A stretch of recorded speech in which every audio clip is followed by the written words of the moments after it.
The Secrets We Keep. Written by Chaos_the Ghostwriter. Dubbed by Melberry Stars. Summary. Izuku's greatest regrets come to light, but maybe everything happens for a reason. Before we start this story, I just wanted to say this story contains major trigger warnings, such as self-harm, panic attacks, mental health issues, and slight mentions of old bullying. Please, if this isn't for you, click off. I'll see you soon. Alright, let's get started. Everyone has something to hide, no matter how much we pretend that we don't. And don't even try and deny it, because it's the truth, and it always will be. Izuku doesn't like that truth, because for him, it's bitter and vile and something that will forever be out of his control. Something that will forever define him in one way or another. And the worst part is, it's all his fault. They're his mistakes, his regrets, his pain, and all the things he wants to abandon, to forget. And all the things he's made a part of him, from his skin to his bones. He's made to remember all the good, all the bad, all the love, and all the hate, in the form of horizontal lines. Far too perfect to be anything other than what they are. Scars. From every mistake, every hurt, every hope, every piece of him that he's lost. So he hides it. And it works for a while.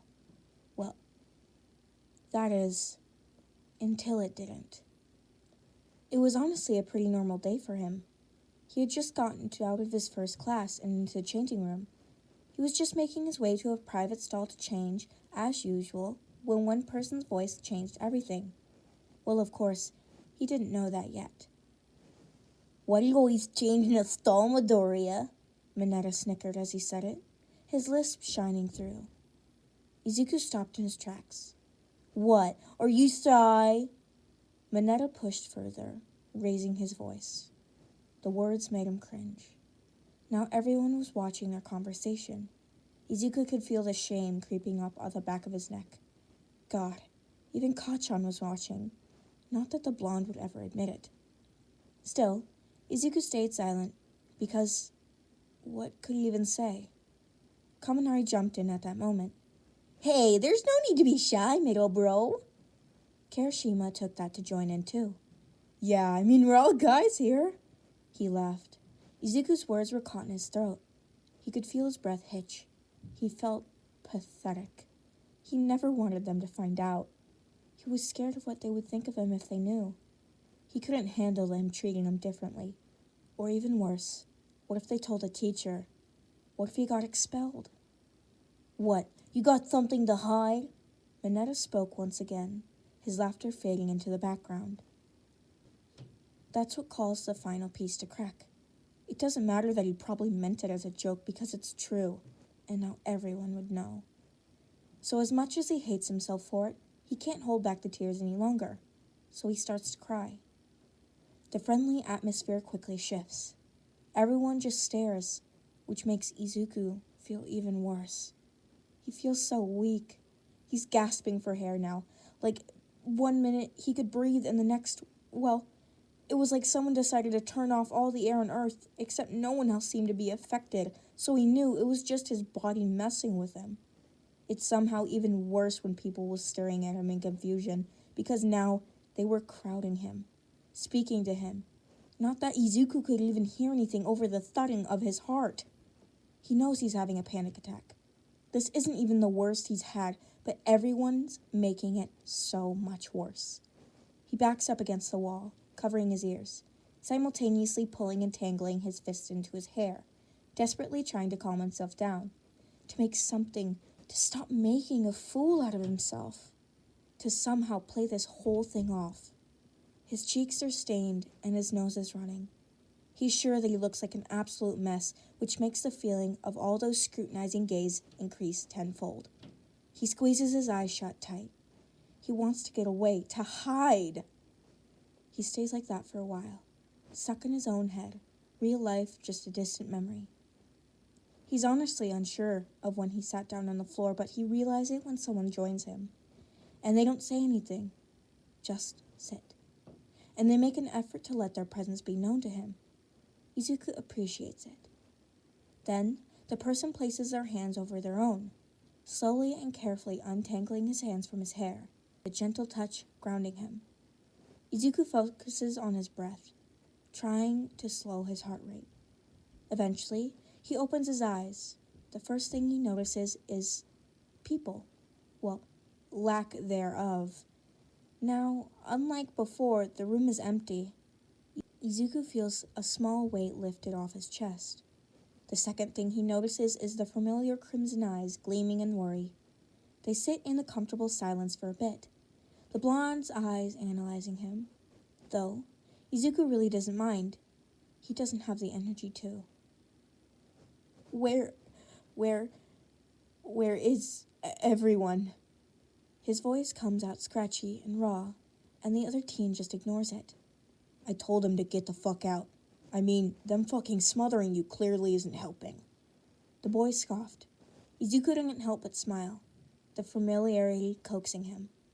Bakugo notices, holding back a grin before continuing. It wasn't fucking cool of them to peer pressure you and shit. Izuku looks to his hands, avoiding the boy's gaze, suddenly feeling anxious once again.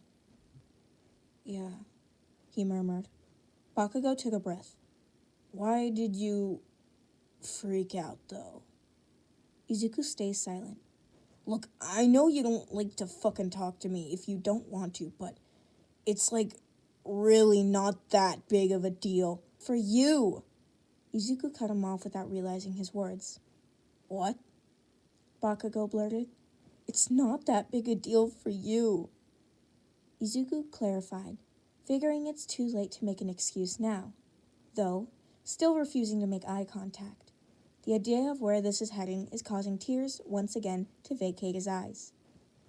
I get that you're shy and all, but how long has it been since anyone's seen you change? Like, what, middle school maybe? Izuku chokes out a sob. The other teen stares wide-eyed. The tears don't stop or slow. No, the opposite. They actually roll down his face, making streaks in their wake. Izuku clutches himself. He begins to pull the uniform top. Bakugo continues watching, even more confused then, but before, he still didn't stop the smaller boy. His childhood friend is just lifting the uniform off when he sees it. The scars. They're all in different ages and sizes, some purple and some white. He can tell some of them are long ago, while others appear to be more recent. Luckily, none look too recent. Izuku just sits there as his friend, his oldest friend, takes it all in. He sees the part of Izuku he hoped no one would ever see. He's almost sure the other boy will leave, tell everyone, hate him. But he's surprised he doesn't. Izuku still is staring at the dirty floor in front of him. When it feels warm, the reassurance. Bakugo hugs Izuku because in that moment he doesn't know what else to do. It seems to have been the right move, as Izuku's tears taper off into sniffles as he buries his head into the taller teen's chest. And they sit there and hold each other, for nothing if not a lifetime to remember that they're still there, still alive. It's not perfect, and it's far from okay, but in that moment, it was enough. I just wanted to say before I end this video, I'm starting up school again, so my schedule's still not, figured out, so I'm going to figure it all out, but thank you for watching.